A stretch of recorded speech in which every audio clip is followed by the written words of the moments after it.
Welcome to Talk to Me Baby, where we believe that knowing yourself and living in accordance with that is the biggest asset you can possess in life. Today on Talk to Me Baby, we are going to talk about identity shifting.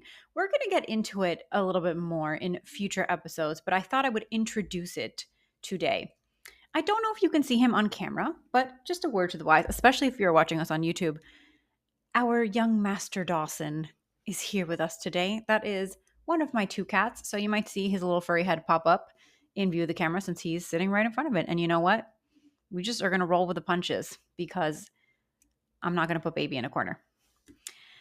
So it was my birthday this week, which is why we are going to be talking about identity shifting. I've been thinking about how I want this year, this trip around the sun to be different. Okay. I'm not a huge fan of New Year's. I've never really been like that gung ho about like, let me change my whole life and it's New Year's and clean slate and all of that. I think you can do that anytime that you want to. And a birthday is as good a time as any because you are in a position during a birthday to just reflect on the last year and think about what it is that you want. So, you know how people will typically do like a word of the year? My word of this year is going to be devotion. And it's funny because since I decided that, I've been seeing the word devotion all over the place. Like it's just been popping up constantly in captions that I'm reading on Instagram and in books and in other things. It just comes up a lot. It's funny how that works out. So that's just a little confirmation for me that that is a good word. And why did I choose devotion? Because I plan on this year to be more devoted to myself than I ever been before. Devoted to my dreams, devoted to my desires, devoted to who I am becoming, right? This podcast is certainly part of that. So today I thought we could get to know each other a little bit better. I can tell you a little bit about identity shifting and how I've been doing that bit by bit since 2019, which is really what kicked it all off for me. And the truth is, you are going to be seeing this in real time, right? So I invite you to think about your own life. If there are things that you want to change, and if there's a version of yourself that you want to step into, things that you want for yourself, a higher self, if you aspire to, then let's do it. Let's do it together because you are going to be witnessing me going through this process. And I want you to do it with me, join in if that's something that you're interested in. Because I'm really big on integrity and I want to walk the walk and I want to talk the talk. I'm never going to come on here and tell you things that I'm not trying out or testing out in my own life. Everything that I'm sharing is through lived experience and things that I've actually gone through in my life, things that I've learned, things that I've personally observed, and what I'm learning on the way, right? I'm never going to sit here like some YouTubers and podcasters and say, hi, my life is perfect and I have it all together. So I'm going to tell you people how to live. That way I can feel morally superior and fill the gaping hole in my heart with validation. Like and subscribe for more. We're not doing that here, okay? That's just, that's not it. Dawson is rubbing his face on the mic. He likes it. He's into the Yeti. Okay. I am not going to do that, right? I'm not going to sit here and I'm not going to tell you that I have it all figured out. Therefore, this is what I need to tell you, the masses, for you to learn. That's not what's happening here. And it's funny because when I first started creating content back when I was more focused on business content, I still have a business, but when I was doing things in relation to marketing and copywriting and all that, there was this sense of, well, I have to have it all figured out. And I know a lot of people struggle with that. So that's not what's going to happen here. So let's start in the beginning. I'm not going to bore you with my whole life story. I was born on a potato farm and I know. So just some fun things that you should know about me. I am Cuban American. My dad is Cuban. My mom is American. I grew up in Miami. I, spent a lot of time with my Cuban side of the family. You may have noticed that here and there I will sprinkle in some of the Spanish. Okay. Ana de Armas has to be una prima or something because there's not that many de Armases out there. Okay. It is little d E space capital A R M A S. Okay. At least that's how I spell it. And, if you are de Armas or you know de Armas, please, we have to be related because there's not that many of us. So I was always a creative child. I read a lot as a kid. I did dance and acting and singing, and I took drawing lessons and I took art classes in school. And I actually wanted to go to an art college, But I went to a liberal arts college instead, and I don't regret that decision. I studied art history and I got a minor in business because it was practical, right? My dad asked me to do something practical. So that's what I did. And, when I graduated, I went into the business world. And I think that I've always also had kind of this more businessy side, or at least traits that lend themselves more to the businessy side. And maybe you feel like this as well. I think it's really important to know yourself and know the difference between, is this really who I am? And are the things that I'm doing in my job or in whatever my chosen profession, are those talents and skills that are really truthfully me? Or are these things coping mechanisms that I've just learned along the way because I had a dream and then I was told that it was too outlandish and I needed to pick something practical in life, and is that why I'm doing it? I know that there is a very strong analytical side to me as well, a side that is really good at pattern recognition. I'm methodical, I'm strategic, I'm really good at taking big picture concepts and distilling them down into little bite sized chunks and synthesizing a lot of information and knowing what are the key points. And a lot of things that do lend themselves well to the business world. But I think for a very long time, I've just defaulted into that. And it's just become commonplace. And so that is part of what I am trying to change with this podcast, is expressing that creativity more. In the future, I'm also going to be sharing more things that I've written, essays, poetry, just anything and everything through email and through other formats. What that looks like yet, I don't know, because I'm figuring it out as I go. And this is new for me because in the past, I would have wanted to have it all buttoned up and I would have wanted to know, okay, I'm going to do this and this and this, and this is how I'm going to present it. And then this is what's going to happen. And right now, I'm kind of just taking it as it comes, which is part of the identity shift. It's me not feeling like I have to have it all figured out to get to that place where I can actually just move forward and know that all I need is the next little step. That's a very new way of being for me. I'm the kind of person who's like, I want to know exactly where I'm going and I want to know every single step along the way. So that's what this podcast is. It's an exercise in that self-expression. So, friend, I appreciate you being here on the ground floor as this grows, because I am very passionate about this topic. I really think when you know yourself, that makes you powerful. And then when you can live in a way that honors who you are and what you really want, and you are following your own gut, your intuition, your guidance, one on one direction from the universe, that makes you really unstoppable. And it makes your life flow in this really fun and delicious way because you're not relying on outside sources to tell you which way to go and what to do. You are relying on your own internal guidance. And that's uncommon. I think more and more people are starting to do that, but many people just kind of default to the path or what everybody else is doing, and they look to others for that guidance. When you already have that guidance inside of you, you just need to learn how to listen to it and how to tap into it. And when you're able to do that, you can live authentically. That word we toss around, living authentically, but that's the byproduct of it. You're actually living authentically, and then that makes it so that the decisions you make are yours and yours alone. And it makes it harder for other people to control you, whether the theys, right? The theys out there. The theys are actually trying to control you, or they're subconsciously trying to control you because you are making them uncomfortable, right? Because you chose differently. You are living in accordance with who you are at your own rhythm, your own pace, your own direction. Maybe they chose a more conventional route, and then they see you living differently and it's like, oh wait, I didn't know I had that option. And there's a lot of projection that comes along with that, but you doing that invites others to do it as well. It doesn't mean that everything is going to be peaches along the way, but you are going to be building towards the next thing and the next thing in your life when you are really living in accordance with what you feel and you're not letting this outside societal pressure guide you and your decisions, right? So 2019 is the year that really kind of kicked all of this off for me. I started working with a mindset coach, manifesting coach. At the time, I thought I wanted to move to New York and I wanted to get some cushy job. I was really dissatisfied in my work. I was working in corporate America. I started my career in advertising and then I moved to work at NBC Telemundo. I bounced around. I did social media for a while, then I did content. Then I was on this team called Revenue Strategy, which I mean, frankly, was a disaster. Right, like it was just kind of the thing where it was set up to fail. It was like the writing was on the wall even from the beginning. And it was great because it kind of gave me the exit that I needed. I got laid off. I had been laid off previously from my agency job. So if anyone has been laid off who's listening into this, I 100% know how you feel. Maybe I'll get into that full length story another time because it's kind of funny.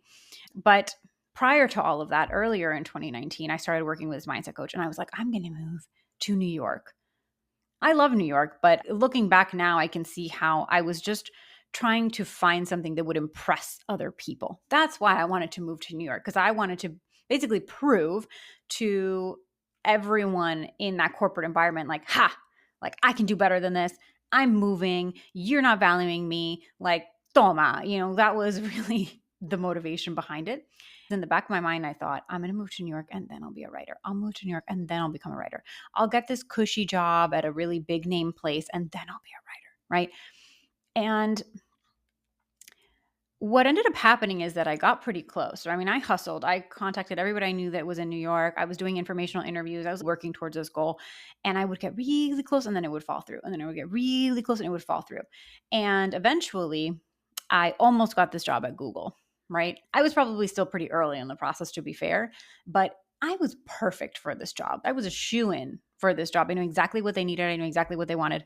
And I didn't get it. And that's when it clicked. And I was like, oh, wait, I don't actually want to work for anyone else. I want to work for myself.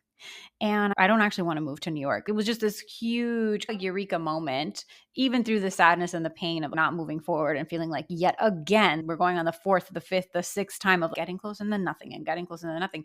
I realized, wait a second, I don't actually want to work at Google. I don't want to work anywhere. I want to work for me. And so I started learning about copywriting. And that whole process was through osmosis. I went on an internet rabbit hole and I ended up finding out about this conference that was taking place. It was a 4-hour drive.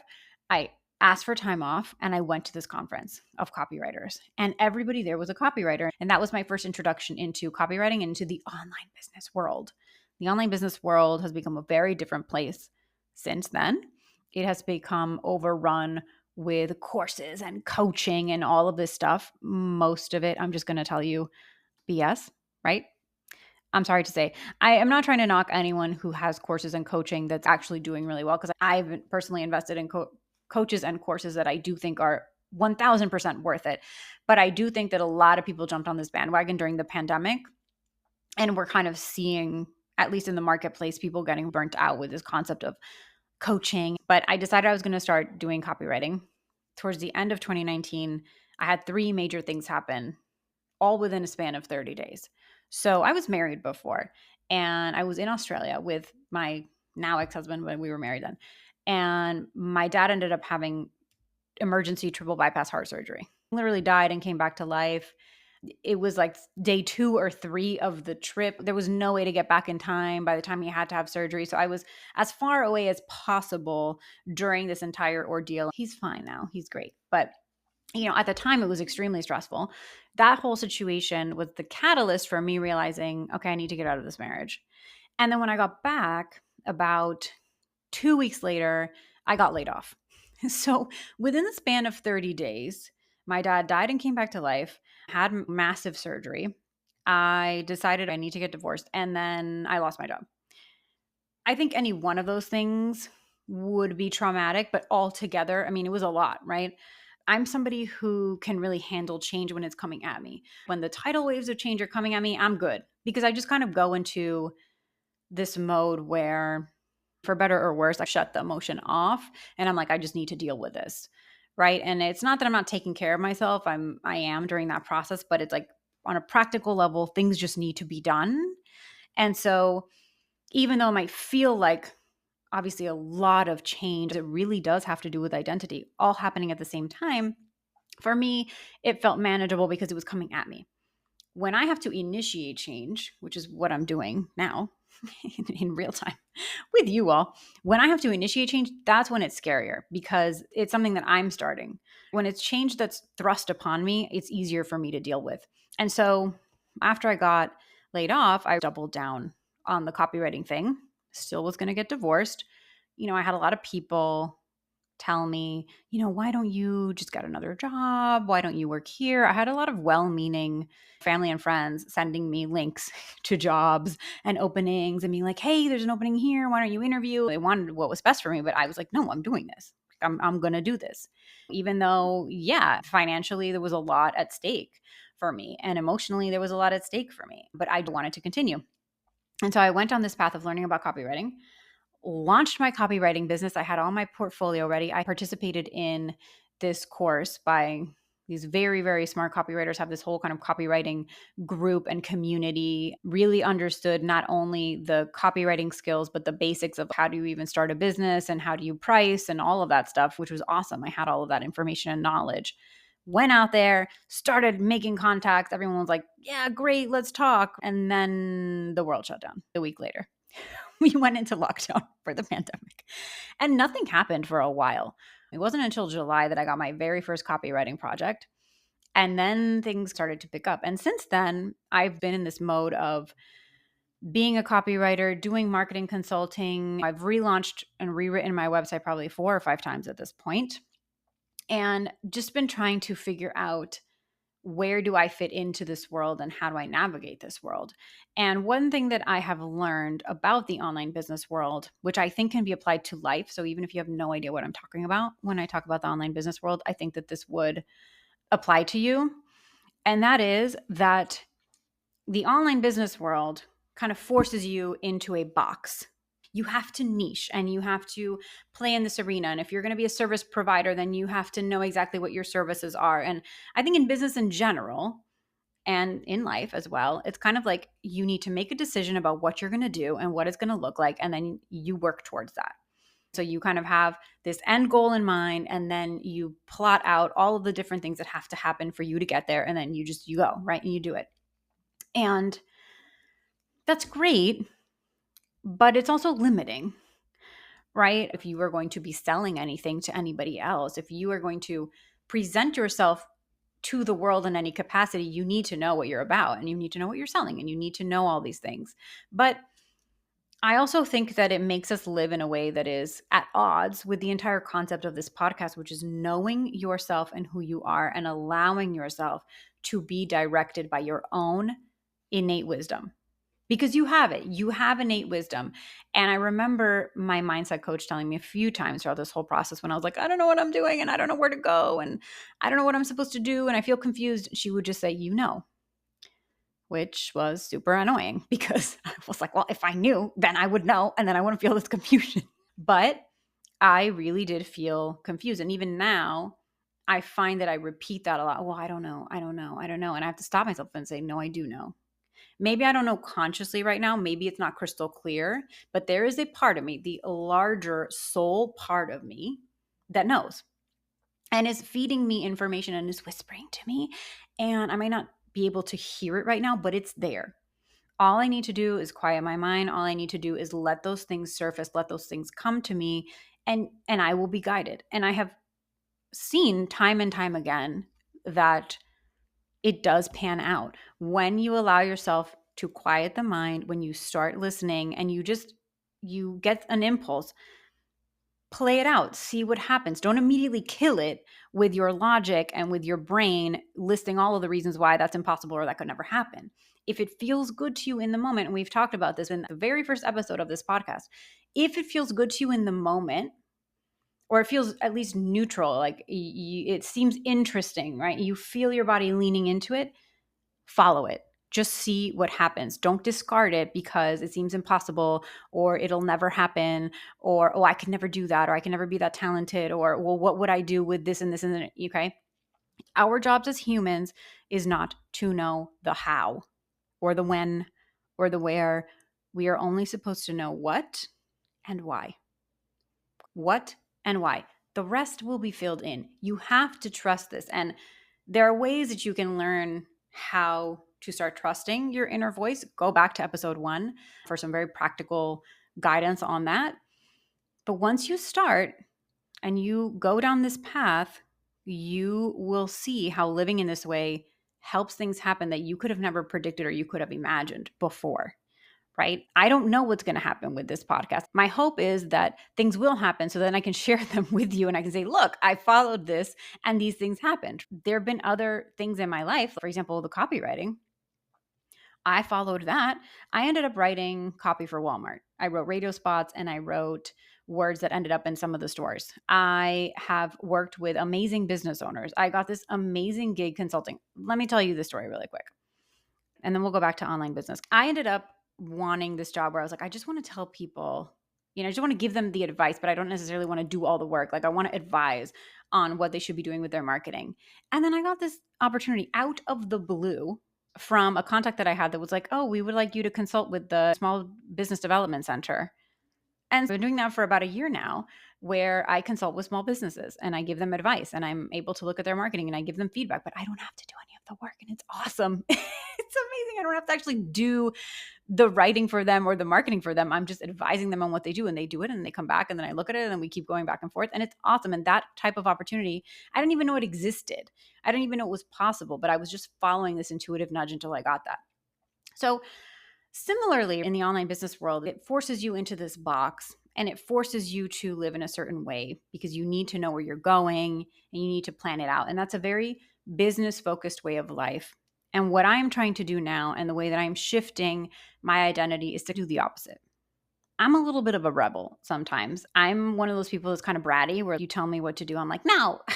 And I know that I have that tendency in me, but I also know that I am being called to try this other way. I've been in this analytical, business minded persona for a really long time. And I feel like that more creative side of me has gone by the wayside. It's always been there, but it hasn't been front and center. And I'm trying to shift so that I'm bringing more of that into who I am and I'm expressing and I'm allowing myself to just be surprised with what can happen.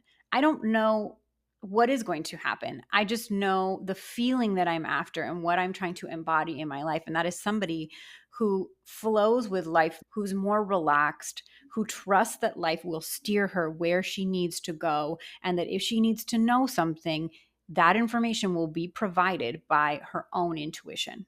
She doesn't need to constantly be looking out for every single possible thing that could go wrong. I can figure it out as I can go. And that's a very refreshing take. Even this podcast, I was talking to a mentor slash coach that I have. And I was telling him that I wanted to start this. And he was like, oh, great. There's this book that I recommend that's all about content and how then you can take the content and you tie it to your business and what you sell. And I took one look at the book and I was like, no, I'm not doing that because that will stifle this new version of me that just wants to come out and play. And that's part of it, is being more playful with life and seeing what happens and not being stuck in a box or putting myself in that box before I've even had a chance to figure out what it is. And maybe you feel this way if you are an online business owner. I'm sick of having to be an online business owner. I'm sick of who do you help and why and blah, blah, blah, blah. I just want to be a human. I just want to be a human being.